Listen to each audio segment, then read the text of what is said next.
Welcome back to Primetime News, and for those of you watching online at onespotmedia.com, a very special welcome to you. Up first this evening, the high-profile corruption case involving former Education Minister Ruel Reid, president of the Caribbean Maritime University, Professor Fritz Pinnock, and the other co-accused, has taken another twist.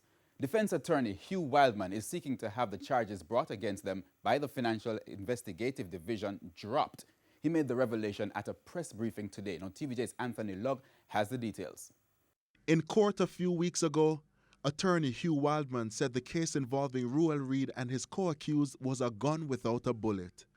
Now, the attorney who represents one of the co-accused, president of the Caribbean Maritime University, Fritz Pinnock, has another analogy to describe the case. Well, now that one examines these charges and the law, I would say it is not a big gun without a bullet. It's nothing more than an imitation gun. On Tuesday, Mr. Wildman filed an application in the Supreme Court for leave of judicial review seeking to quash the charges brought against Fritz Pinnock and Ruel Reid. Here's why. He questioned whether the Financial Investigation Division, FID, has jurisdiction under the Act. They are a purely investigative body. They have no jurisdiction to lay charges and to do what they did, and also to have said that they were seeking a fiat from the DPP to prosecute these charges. They have absolutely no jurisdiction to do that. So we are saying that the entire proceedings that they initiated against the applicants, those proceedings are a nullity. Those claims from the attorney, but the allegations remain.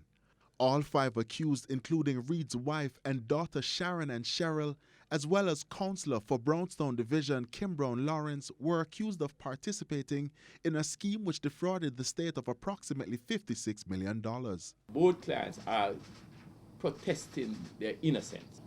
So we are not accepting any responsibility for any such missing funds. That's point one.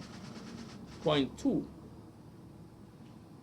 the state would have to bring the evidence to show that such funds were missing in the first instance, and that these persons have anything to do with missing funds.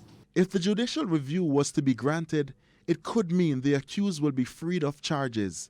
The question is whether another body will be able to lay the charges. We will be taking issue with that, because what you'll be doing here, you'll be putting these people through a process again, which they've already gone through. Although it's a nullity, but we'll be taking issue with that. That that you couldn't bring any fresh charges in the circumstances. Why not? Well, we'll be taking issue. There'll be a legal. There's a principle known as abuse of process. With the high-level corruption case taking yet another twist, there's no doubt Jamaicans will be watching the proceedings closely. Anthony Lugg, TVJ News.